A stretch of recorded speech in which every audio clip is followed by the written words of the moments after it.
Hello and welcome. Thank you, Epah, for joining us today to accepting invitation. It's my pleasure to meet you. And without further ado, my first question to Epah. Could you could you share some of the key differences you have noticed between your country and the country where you are pursuing PhD, especially regarding to the education system and food culture?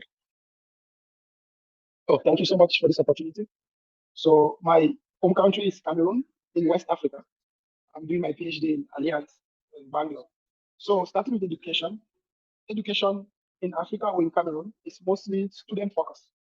Students do most of the work, lecturers do least of the work. So I'm talking based on universities, not high school or secondary school, mostly universities. And most universities in Cameroon, you don't get to have attendance. You have a number of credits or courses to validate before the end of the semester, and that is going to determine when you're going to get your graduation. So if you don't validate these courses, you don't clear them, you can't get your graduation. But no one is going to force you to do them. Mm. And Unlike, yeah, yeah, uh, the cultural differences have you encountered since you are arriving here, and how have you adapted to them? okay. One thing I noticed is there's a lot of segregation of sex, Mhm. like female, male. There's a lot of segregation, Mm. which is not common at home. Mhm. Like in the public bus, you have male section, female section. In Okay. my previous university, we have girls lift, boys lift. you know, girls hostel, boy hostel, like that. Mhm. So I came to realize that in a way it's a very good practice because it helps to make sure that women are safe in women's spaces Mhm. and boys are also okay in boys' spaces. But Mhm. it removes that experience of social understanding, Yeah. like to be in a position to understand like how to live together with the opposite sex. Mhm. It becomes very challenging. And Okay. also I notice food culture. Mm. Anytime someone sees me, they always want to offer me something. Tea, Okay. coffee, have you had lunch? Have you had Mm. breakfast? Which is Mm. very, very good. That is Okay. very, very good. Yeah. Okay. They might not like you, but they make sure you have had something first. And Okay. if someone is giving you food, they want to fill you up. They want you to eat so much as Oh, possible.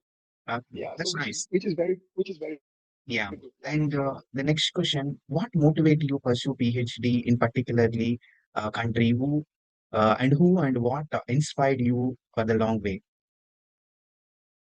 First of all, I did most of my UG and PG here. Mm. And the reason why I came back to do PhD is because I wanted to be in an environment that has a lot of Mhm. challenges Mhm. and a lot of problems. Mm. But also at the same time, an environment that has accepted the problems they're having and are Mm. willing to do some work towards changing it. That Oh. is the description of India to me. Okay, Mhm. it's in between. It's a developing nation, which means there's a lot of Mm. effort being done to get to the next level, Mm. and it's very diverse. You have people from north, east, people with light skin, brown skin, dark skin, different languages. The Mm. diversity is astonishing, which gives Mm. me a good environment of understanding different Mm. perspectives of the same issue. Mm. And next question is very simple and early how you explained in earlier discussion. And Yeah. what cultural barriers have you encountered? How have you managed to adapt to them? Obviously, for example, I'm from one country. If I'm moving to another country, there are a lot of challenges. So how to overcome those challenges? One of the culture barrier I came to realize is it's very difficult to be with an Indian in the same space without them Mm. wanting to talk to you. Correct. They always think like you must talk. If someone is around you, you must say something, which is not common at home. You can be sitting beside someone in the bus and no one talks to you. And also I noticed if it's not a formal environment like office, school, Mhm. people Mm. don't greet. People Mm. don't usually say good morning. How are you? Mm. They just jump directly to what they want, Mm. straightforward, Yeah. which is different at home. People usually greet like hello, good morning, how are you? Fine. Then Mm. they ask. Another cultural difference I saw is before in Bangalore, everything closed around 1 a.m. Mm. Everything stops. Everything is closed at 1 a.m. Mm. In at home, it's 24/7.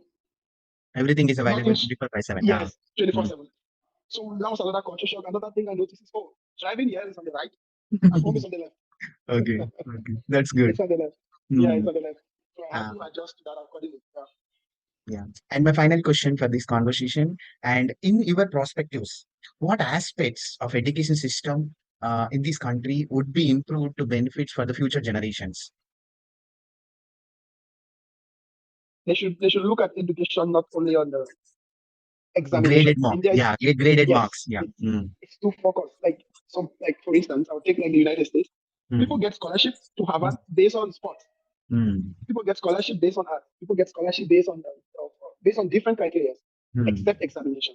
mm, I feel like there are a lot of talented Indians that want to mm, do sports, that want to do arts, but because of the pressure of graded examinations, they tend to abandon those extracurricular activities.